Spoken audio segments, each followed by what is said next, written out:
اعوذ باللہ من الشیطان الرجیم، بسم اللہ الرحمن الرحیم۔ السلام علیکم ناظرین، میں ہوں فاروق اوان، آپ ہمارا یوٹیوب چینل ملاحظہ فرما رہے ہیں۔ بلاول بھٹو کہتے ہیں کہ 70 سالہ بابوں کو دوسری بار یا چوتھی بار وزیر اعظم نہ بنایا جائے، اور ان کا کہنا یہ ہے کہ قوم مجھے آزمائے۔ آج انہوں نے ایبٹ آباد کے علاقے میں ایک ورکرز کنونشن سے یا جلسے سے خطاب کرتے ہوئے بہت ساری دوسری باتوں کے علاوہ یہ بات جس کو میں نے موضوع سخن آج بنایا ہے، انہوں نے بات کی۔ بلاول صاحب کو دو چار چیزیں میں یاد کروانا چاہتا ہوں۔ پہلی بات تو یہ ہے کہ بلاول صاحب، آپ کے والد صاحب 70 سال سے اوپر کے تھے جب وہ صدر پاکستان بنے، اور بابوں کی بات کریں تو قائم علی شاہ صاحب، آپ کو پتہ ہے کہ پاکستان میں شاید اس وقت وہ لوگ تو میمز میں تو انہیں وہ حضرت نوح علیہ السلام تک کے لوگوں کے ساتھ ملاتے ہیں، لیکن وہ کتنا عرصہ، لمبا عرصہ آپ کے صوبے کے وزیر اعلیٰ رہے، یہ آپ کے علم میں ہے۔ اور دوسری بات یہ ہے کہ تجربے کا کوئی نعم البدل نہیں ہوتا، کہ وہ دنیا بھر میں، اسی لیے وہ پیغمبری عمر بھی ایک جو ایک ہے کانسیپٹ ہے کہ اللہ رب العزت نے انبیاء کرام، آپ صلی اللہ علیہ وسلم کی بھی عمر، نبوت کی عمر اس وقت جب آپ میچیور ہو گئے، یعنی ظاہر نبی تو پیدائشی میچیور ہوتا ہے، لیکن دنیا کے لحاظ سے ایک عمر کا ایک تقاضا ہوتا ہے۔ تو یہ آپ کا یہ کہنا کہ 70 سالہ بابوں کو، تو یہ 70 سالہ بابے اور تو کوئی ہو سکتا ہے، لیکن ایک شخص، وہ شخص کہ آپ اس سے آدھی عمر کے ہوتے ہوئے بھی آپ اس کے ساتھ 2-4 قدم بھی نہیں چل سکتے، 2-4 ڈنڈ بیٹھ کے بھی اس کے ساتھ نکال نہیں سکتے، اور اتنا حوصلہ آپ کے تصور میں بھی نہیں ہو سکتا کہ جتنا وہ شخص تگڑا ہے، جن میں سے کہا کہ دوسری بار وزیر اعظم نہ بنائیں۔ ویسے یہ نشانے میں 2 بندے آپ نے لیے ہیں۔ آپ نے کہا کہ دوسری بار میں پہلا نشانہ آپ کے ساتھی جن کے آپ وزیر برتی ہوئے تھے، جناب شہباز شریف صاحب ہیں، وہ ایک دفعہ وزیر اعظم رہے ہیں، اور اب آپ کہنا چاہتے ہیں کہ وہ دوسری دفعہ ان کو نہ وزیر اعظم بنایا جائے۔ ظاہر ہے آپ کا تجربہ بہت برا ثابت ہوا ہوگا، اسی لیے آپ نے کچھ دن پہلے انہیں یہ کہا تھا کہ وہ 16 ماہ کی کارکردگی کو لے کے جائیں گے لوگوں کے پاس، یا اپنا منہ چھپاتے پھریں گے۔ سوری۔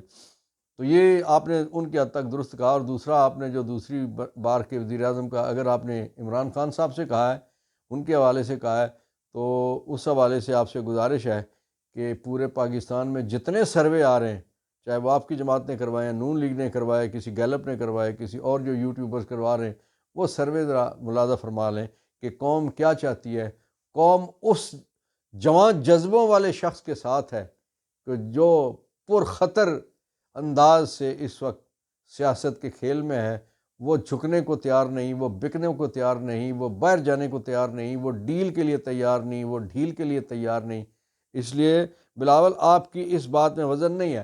پھر میں آپ کی 2 پالیسیوں کے حوالے سے اگر بات کروں، پہلی بات تو یہ ہے کہ آپ نے بڑا زبردست جملہ کہا تھا، بڑی اٹھان ہوئی، بڑی تالیاں بجی اس پہ، واہ واہ بلے بلے، ہلا شیری ہوئی، کہ آپ نے جب کہا تھا رجیم چینج کے بعد کہ ویلکم ٹو پرانا پاکستان، تو بلاول صاحب اس پرانے پاکستان میں چند دنوں کے اندر آپ کی حکومت کے اندر جو عمران خان صاحب 150 روپے لیٹر پیٹرول چھوڑ کے گئے تھے، آپ کی حکومت اس پیٹرول کو 350 روپے لیٹر تک لے کے گئی۔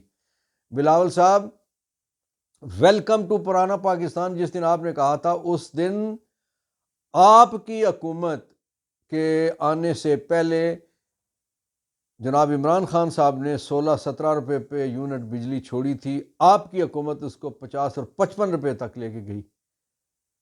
جو گیس عمران خان صاحب کے دور میں جو اس کا ریٹ تھا، آپ کی حکومت میں 4-5 گنا اس کا ریٹ بڑھ گیا۔ آٹا جو عمران کے دور میں 55-60 روپے سے 70 روپے کلو تک موجود تھا، آپ کے دور حکومت نے 250 روپے کلو تک بکا۔ چینی 55 روپے کلو والی 250-250 روپے تک بکی۔ یہ تھا آپ کا ویلکم ٹو نیا پاکستان۔ یہ آپ کا جملہ، یہ پاکستان کے لوگ ساری زندگی نہیں بھولیں گے کہ جن مشکلات میں ڈال کے، جن اذیتوں میں قوم کو ڈال کے آپ نے ویلکم ٹو پرانا پاکستان کہا، ویلکم ٹو پرانا پاکستان کر کے آپ نے عمران خان کے بنائے ہوئے لنگر خانے بند کر دیے. ویلکم ٹو پرانا پاکستان میں آ کے آپ نے عمران خان کے بنائے ہوئے وہ پناہ گاہیں بند کر دیں کہ جو خیبر پختونخوا، کشمیر، گلگت، کراچی، وانا، وزیرستان، پنجاب، ادھر سے آئے ہوئے مزدور جب بڑے شہروں میں آ کے سارا دن مزدوری کرتے تھے اور شام کو باعزت مفت کا کھانا ملتا تھا اور مفت کی رہائش ملتی تھی، وہ آپ نے سب ان لوگوں سے چھین لیا. یہ تھا آپ کا ویلکم ٹو پرانا پاکستان. اور ویلکم ٹو پرانے پاکستان میں آپ نے لوگوں سے وہ صحت کارڈ 12 لاکھ کا چھین لیا جو عمران خان صاحب نے عام پاکستانی کو، صرف شناختی کارڈ ہولڈر کو وہ سہولت دے دی تھی کہ وہ شناختی کارڈ اپنا دکھائے گا اور وہ 12 لاکھ کا موذی امراض کی صورت میں، بڑے امراض کی صورت میں اپنا علاج کروا سکتا ہے. تو اس لیے حضور آپ نے جو کچھ کہا وہ آپ کو تو بڑا اچھا لگا، لیکن قوم سے بھی کبھی پوچھیے گا کہ قوم کو یہ کیسا لگا کہ ویلکم ٹو پرانا پاکستان کا جو آپ کا کانسیپٹ تھا، جو آپ کا نعرہ تھا، اس نے پاکستان کو کہاں پہنچا دیا. پھر دوسرے آپ کہتے ہیں کہ مجھے تو بڑا فخر ہے اور مجھے بڑا اعزاز حاصل ہے کہ میری وزارت نے بڑے ہی زبردست کام کیے ہیں. حضور باقی چھوڑیے، گھر کی بات کیجیے. افغانستان ہمارا گھر ہے، دوسرا گھر ہے. افغانی وہاں سے ڈسپلیس ہوئے تو وہ سارے کے سارے یعنی 40-50 لاکھ لوگ پاکستان میں آ گئے جب رشیا نے قبضہ کیا کابل پہ اور افغانستان پہ. اور اسی طرح سے ہمارا اور ان کا بے شمار جو بزرگان دین ہیں، کابل سے، قندھار سے، افغانستان کے مختلف علاقوں سے پاکستان میں آئے، انڈیا میں آئے، جو ایک اس وقت ایک اکٹھا علاقہ تھا بر صغیر کا، بے شمار بڑے بڑے نام ہیں. ہماری تو سرحدیں مشترک نہیں ہیں، ہمارا تو مذہبی اثاثہ بھی ایک جیسا ہے، سیاسی اثاثہ بھی ایک جیسا ہے، علاقائی اثاثہ بھی ایک جیسا ہے، اور دونوں طرف کی لوگوں کی رشتہ داریاں ہیں. لیکن آپ کو توفیق نہیں ہوئی اس 16 ماہ کے عرصے میں کہ ایک کابل کا وزٹ کر لیتے. اور اس وقت جو مسائل ہیں، جو دہشت گردی ہے، جو افغانیوں کو بھیجنے کے لیے غلط پالیسی اپنائی گئی ہے اس وقت 1 نومبر کے بعد، وہ بھی آپ سب کا کیا دھرا ہے، وہ آپ کی پی ڈی ایم کی حکومت کا کیا دھرا ہے، جس کی وجہ سے آپ کے ان لوگوں نے، کیونکہ یہ اس وقت جو بٹھائے ہوئے لوگ ہیں یہ آپ ان کو بٹھا کے گئے ہیں، آپ کی پسند کے لوگ ہیں، اس لیے یہ سارا کیا دھرا آپ کا ہے. اس لیے میرے نوجوان لیڈر، نوجوان چیئرمین، ابھی تھوڑا سا سیکھیے، ابھی مشقت کیجئے، ابھی اس میدان میں آپ ذرا تھوڑی سی مزید اپنا خون جلائیے. قوم ابھی ایسا فیصلہ نہیں کرے گی کہ جس کی وجہ سے انہیں نئے پاکستان میں رہنا پڑے. وہ جو پرانا پاکستان تھا، جو عمران خان دے کے گیا تھا، لوگ اسے پسند کرتے ہیں، اسی لیے تو باقی سارے الیکشن سے بھاگتے ہیں. ناظرین، نواز شریف صاحب نے کوئٹہ میں جو وہ باپ پارٹی اور باقی لوگوں کو اپنے ساتھ ملانے کے لیے گئے، ظاہر ہے باپ کو وہ کہا جاتا ہے کہ باپ کو باپ کہتا ہے تو وہ جدھر وہ کہتے ہیں چل پڑتا ہے.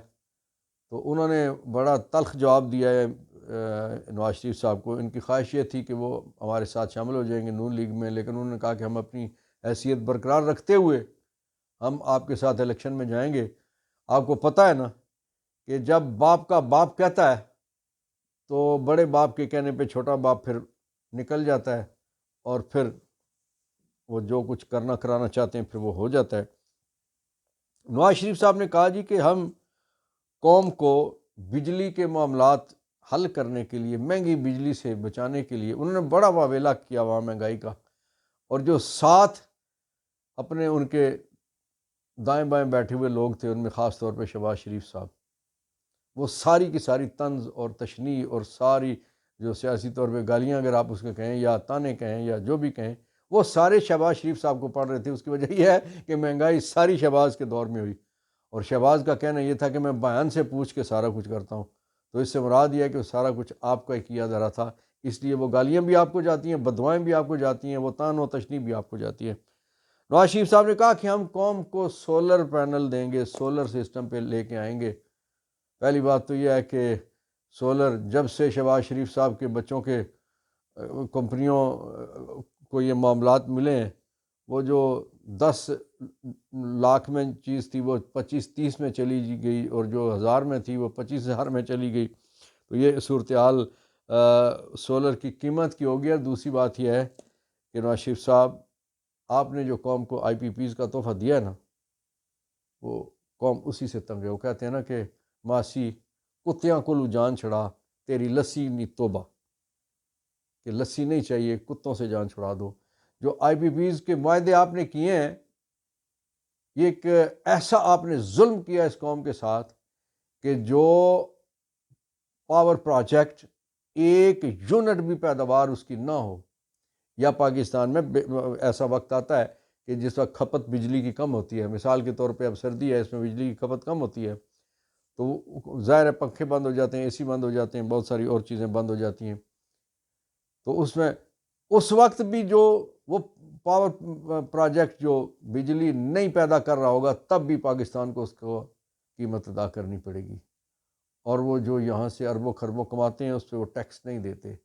ان آئی پی پیز کی وجہ سے جو قوم پہ آپ نے بوجھ ڈالا ہے، وہ قوم اس کو نہیں بھولی، اس لیے آپ کے سولر پینل اپنے پاس رکھیے، لوگ کہتے ہیں.